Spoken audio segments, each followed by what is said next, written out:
They say you should marry your best friend, the boy next door, the one who brings you soup when you're sick and remembers your anniversary. I didn't. I married a fairytale. A prince, and he looked at me like I was the only star in a sky he'd been condemned to live in forever. He was charm woven into a three-piece suit, poetry etched into a face too perfect to be real. I thought I was the luckiest girl in the world. Now, as the sun dies and my wedding night begins, I realize how dangerously naive I was. You know how every love story starts? A meet-cute, a shared laugh, a slow, sweet burn. Mine started in a library, but it was no quiet romance. It was a collision of two worlds. My world was one of dust and old paper, of restoring ancient texts, of quiet predictability. His was a world of shadows and eternity. His name is Matthew, and when he walked into my archive asking for a book that shouldn't have existed, the air changed. It grew cold still. He was devastating, impossibly handsome, with a grace that was almost unnatural. He wore a modern suit, but he carried the weight of ages in his eyes. His voice was like dark honey, and it wrapped around my heart from the very first word. He pursued me with an intensity that felt like a dream. Private picnics under stars that felt too close, gifts that were so personal it was as if he could read my soul. He was charming, poetic, and he looked at me like I was the answer to a question he'd been asking for 1,000 years. I am Fiona, a book restorer, and I was falling in love with a prince. It felt like a fairy tale. But fairy tales have dark corners. The clues were there, I just refused to see them. His skin was always cool, no matter how warm the day. He never ate, just sipped a dark red wine that he never offered me. And his stories, he spoke of historical events with the familiarity of someone who'd been there. I told myself he was just worldly, eccentric. My friends were enchanted. My family was in awe. I was blissfully, dangerously naive. The proposal was at the edge of a cliff under a blanket of stars. He didn't give me a ring. He gave me an ancient silver locket. When I opened it, there was a miniature portrait inside of a woman who looked exactly like me but dressed in the fashion of centuries ago. He said, "It has always been you, Fiona, across lifetimes. Say you'll be mine, forever. Forever." He said the word with such gravity, such terrifying finality, and I, lost in the fantasy, said yes. The wedding was a spectacle. His family's estate was a modern castle, all sharp angles and cold beauty. His family and their guests, they were all like him. Beautiful, pale, moving with a silent, predatory grace. Their smiles were sharp, their eyes held a hunger that had nothing to do with the wedding cake. They looked at me like I was a rare delicacy. My own family, my sweet, normal family, looked like brightly colored birds trapped in an aviary of hawks. During our first dance, Matthew held me close, his body a cool, unyielding wall against mine. He whispered in my ear, his breath like frost, "Soon, my love. The wait has been a torment, but soon the veil will lift and you will see me, truly see me, and you will not be afraid." His words were meant to be comforting, but they sent a shiver of pure ice down my spine. The final blow came from his mother, Isolde, a woman so beautiful she was almost terrifying. She took my arm, her grip like iron, and her voice was frozen silk. "Welcome to the family, child," she said. "The transformation is intense, but necessary. For the bloodline to continue, the old must give way to the new, or be consumed by it." Transformation, consumed. The words echoed in my mind, shattering the last of my illusions. The cold skin, the ancient eyes, the predatory grace, it wasn't eccentricity. It was immortality. It was hunger. I hadn't married a prince. I had married a vampire. And our wedding night wasn't about love. It was about a blood vow. It was about the end of Fiona or the beginning of something monstrous. And as I stood there, in my beautiful wedding dress, watching my new husband watch me with a feral, possessive hunger, I realized I wasn't a bride. I was prey. And the hunt was about to begin. The door to our bedchamber clicked shut, and the sound was as final as a tomb's ceiling. I was alone in a room of breathtaking luxury, black stone, white furs, a window overlooking a monstrously large moon. My first frantic act was to try the door. Locked. Of course it was locked. My heart hammered against my ribs, a frantic drumbeat of terror. This was it. The transformation, the consumption. I explored the room like a caged animal and found a hidden panel. Behind it was a gallery of portraits, and in every single one was my face. A woman named Seraphina from the Elizabethan era, the Victorian age, the Roaring Twenties. my face staring back at me through centuries. The final portrait was just an empty, pristine canvas, a space waiting for me. Was I a reincarnation? A collection? The thought made me sick. When Matthew entered, the civilized man I married was gone. This was the primal creature beneath the surface. He had removed his jacket, his tie. His eyes were fully silver now, glowing in the dim light. He saw I'd found the portraits. "Curiosity is a dangerous trait in this house, Fiona," he said, his voice stripped of its charm, now pure ancient power. I asked him, my voice trembling, "Who is Serafina?" He gave me a dark, sad smile. "She was my first, my only, and her loss was a wound that never healed until you." He moved towards me, not walking but gliding, a predator closing in. I stumbled back against the cold wall. He spoke of the sanguis vatum, the blood vow. He said my mortal life had to end for our eternal one to begin. I made a break for the balcony, thinking only of escape. I flung the doors open to a 1,000-foot drop into a misty abyss. No escape. He was behind me in an instant, his cold arms wrapping around me, pulling me back from the edge. "There is no out there for you anymore, my love," he whispered into my hair, his voice chillingly gentle. "Only in here with me." I felt his lips on my neck, felt the sharp, terrifying points of his fangs. I closed my eyes, waiting for the pain.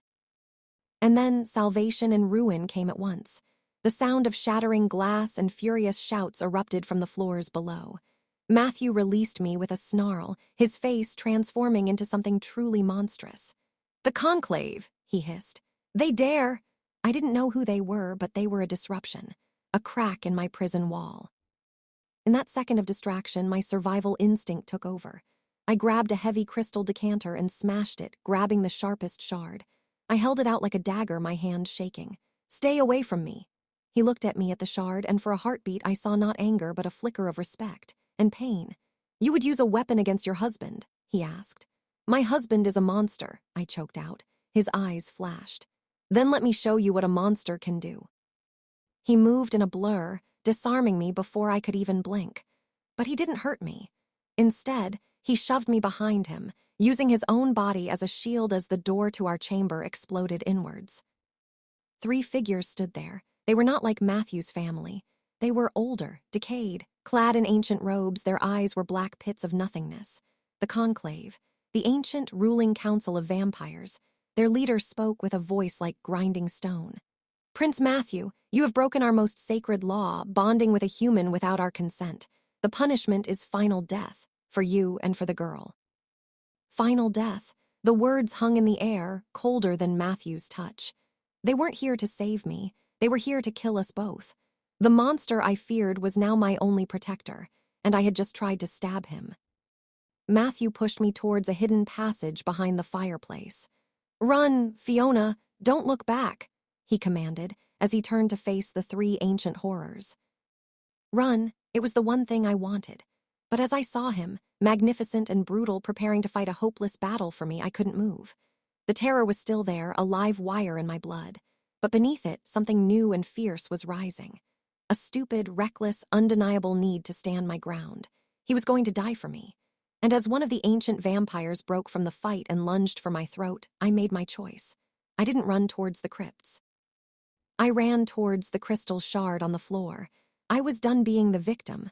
I was his wife, and I would not let them take him from me. My hand closed around the cold, sharp crystal. I didn't aim for the ancient vampire lunging at me. That would be useless. Instead, I did the one thing that would get their attention. I slashed the shard deep across my own palm. The pain was sharp and clean, and the blood in my blood welled up, shockingly red and vivid. The scent hit the air like a bomb. The attacking ancient vampire froze, its black eyes dilating with pure, ravenous hunger. The other 2, even Matthew, staggered for a split second. The primal call of the blood was a power I never knew I had. "Fiona, no," Matthew roared, his voice a mix of fury and terror.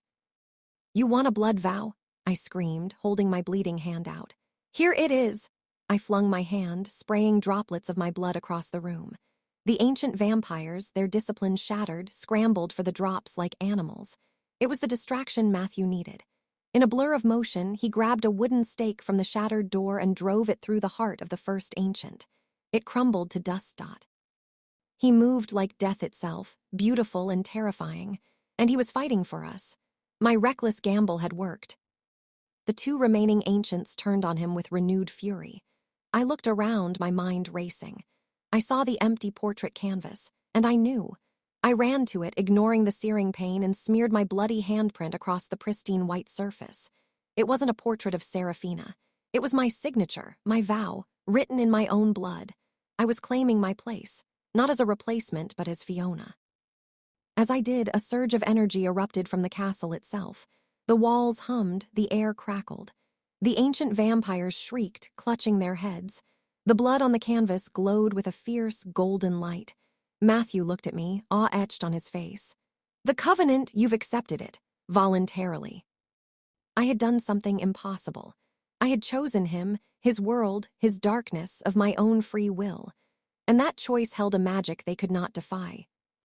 The conclave, weakened and horrified, retreated into the shadows. Silence fell. The room was in ruins. Matthew rushed to me, his monstrous features melting away, leaving only the man I fell in love with, his eyes full of reverence. "You are magnificent," he breathed. He took my injured hand and tenderly kissed the wound. Then he took the crystal shard and drew it across his own palm. His blood was dark, shimmering with silver. "The sanguis vatum is a union," he said. "My strength for your spirit. My eternity for your heart, my blood for your blood." He pressed his palm to mine. Our blood mingled and a shockwave of power rushed through me. It wasn't painful. It was awakening. The world exploded into hyperclarity. I could hear the heartbeat of a bat miles away, see the individual dust motes in the air. I could feel the ancient strength in Matthew and the fierce, bright light of my own soul now intertwined with his forever. I finally saw him. Not the prince, not the monster. The man. A lonely, eternal being who had found his equal. "Forever," I whispered, and I meant it. He kissed me, and it was a kiss that sealed our vow. It was passion and promise, and a love that had been tested by fear and forged in fire. That was 6 months ago. The transformation wasn't about becoming a monster. It was about becoming more me. I am still Fiona. I still love old books and terrible jokes. But now I see the world in infinite detail. I can run with the night wind. We rule together now. Matthew and I, we disbanded the conclave. Our court is no longer a place of fear, but of a new future, a balance between shadow and light. I accidentally married a vampire prince. Our wedding night terrified me. It was the best mistake I ever made, because it led me not to a happy ending, but to a glorious, powerful, and eternal beginning. Our forbidden love didn't destroy us. It forged us, and our story is just beginning.